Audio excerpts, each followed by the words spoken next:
everyone! How are you? I hope you're doing really well. Sorry about this video being a smidge bit late as well. I'm kind of running behind schedule on a lot of things right now. So yeah, sorry about that, but we are still going to do this. Today we're going to be talking about interview questions, what interview questions you should be asking your nannies, because ultimately it is the family's responsibility to make sure that all of the information is clear.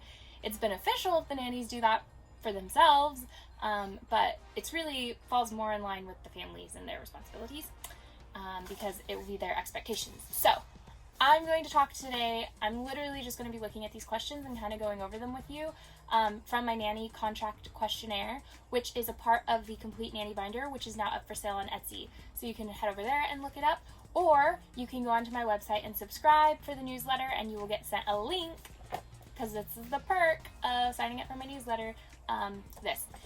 Anyways, so there are 9 sections in this contract, and I'm just going to go over a few of the questions that I think you should have in your interview that will cover all of these sections. So section 1 is the start date and location. So this will be where you ask where the nanny plans on nannying your kids. So if you were planning on hiring a W-2 employee nanny, then you can stipulate this. You can tell them that you want them to only watch the kids in your house. But if you're hiring a 1099 nanny, you don't actually have control over that. So this would be kind of where you would ask them locations that they're planning on taking the kids regularly, or locations that they're planning on nannying the kid regularly, because they may be thinking of doing it at their house. So that's something that you need to talk about. Section 2 covers work days and hours. This is kind of important. I do think that no matter what kind of nanny you hire, you do need to be very clear on the schedule so that it can be regular and consistent, so that everyone knows kind of what to expect. So that includes the length of time in a day, because you may be paying them more after 8 hours of working. So that would include the overtime fee. So you need to know how many hours you get to have them at your house before you start paying them overtime. It'll also include number 2 under section 2 is holidays and special occasions. So if you plan on giving her any days off, letting them know in advance of that. And then we get to taxes and compensation. So this is where we talk about the hourly rate, which there's a nanny calculator that I have. It's also a part of the sign up for my newsletter on my website, which I'll put a link down below for that.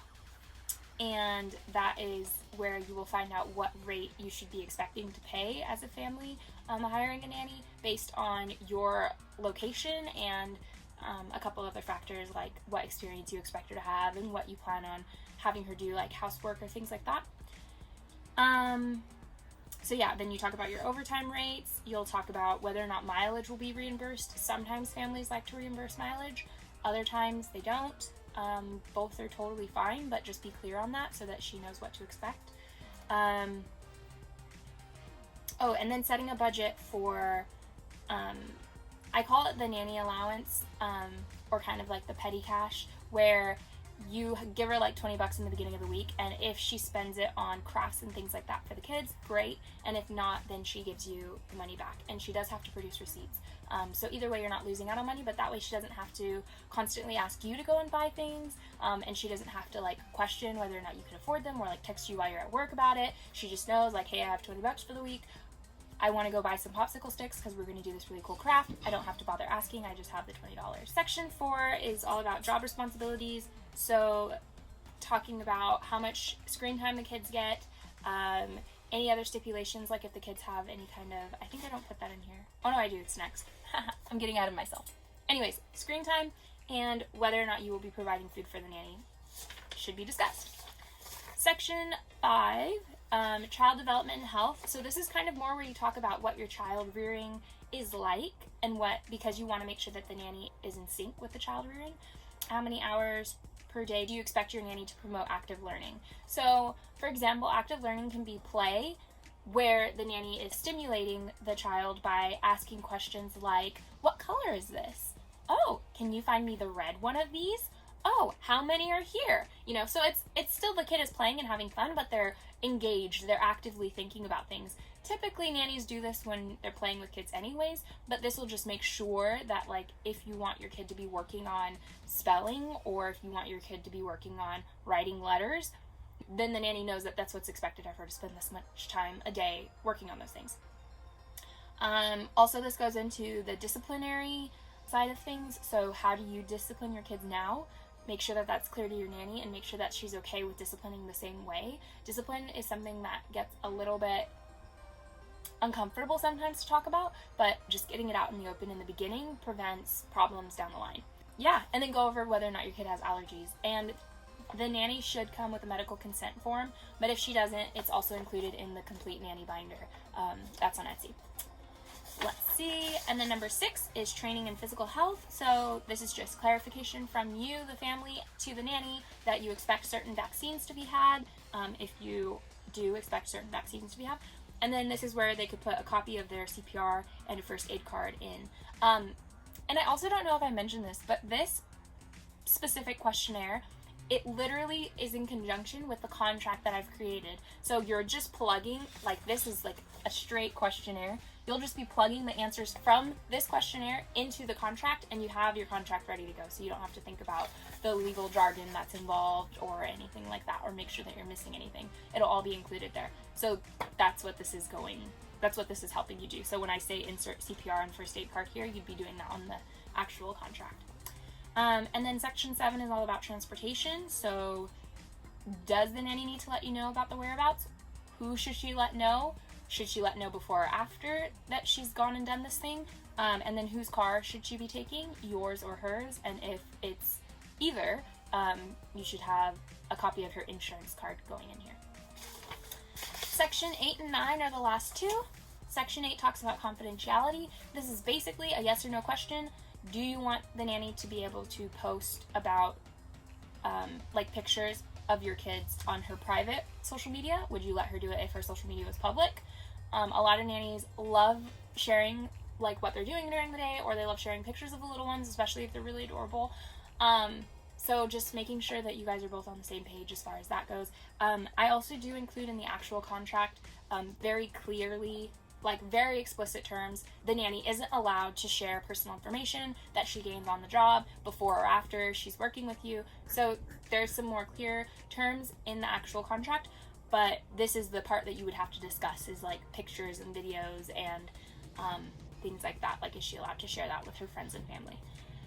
And then last, section 9 talks about the trial period and the termination clause. I highly recommend that every family and nanny starting to work together have a trial period. This is for the benefit of the family and also the benefit of the nanny, because if either side realizes that this isn't working for them, they can leave completely harm-free. So it's super important to have a trial period in here and make it a lengthy one. In my opinion, I always pick at least a month trial period, and it's because, you know, first dates, everyone looks good on a first date, you know, but it's the couple dates later that you're like, oh wait, what am I doing? So give her some time to show her true colors, and give her some time to see your guys' true colors and to see kind of what the kids are really like, because you can only put up the front for so long. So make that trial period long. And then also termination, talking about how much notice either of you will give for termination. So if she wants to give you 2 weeks, or if you want her to give you 2 weeks, or if you want to be able to give her 2 weeks notification. And then this also includes how often your performance reviews with them will be, with your nanny. I do recommend having performance reviews. Just really, it depends on how communicative you guys are on a day-to-day basis. But if you're not super communicative, like if you just don't have the time to have a chit-chat before and after every shift, I recommend it be monthly, just because you want to make sure that everything is going well and that your nanny feels good in her position, because the way that she feels about working with you guys will really impact the kid. If you're regularly communicating, then having this be like every 6 months or once a year, it's totally cool too. But definitely having a time period set aside that you both know will eventually come where you guys can go over that is super important. So those are the 9 sections of the contract. These are kind of the important questions that I think you should ask during an interview. There are the other questions that are more common, like people just know to ask them, like, what's your education experience? What's your background like? Have you ever nannied a kid this age? Have you ever nannied twins? You know, those kinds of questions I feel like are more commonly known. But these are the questions that I think are super important. And if you read over the contract that comes with this, then you'll see, and it might spark some other question ideas. I will also link a few other YouTube videos below that I think go over questions that you should ask on an interview really well, so that you guys can watch that. Oh, and for those of you watching on Instagram, because I will be posting this snippet of this on Instagram, I probably won't have those links, but you can jump over to the YouTube version of this video and see them there. Okay, see you guys later.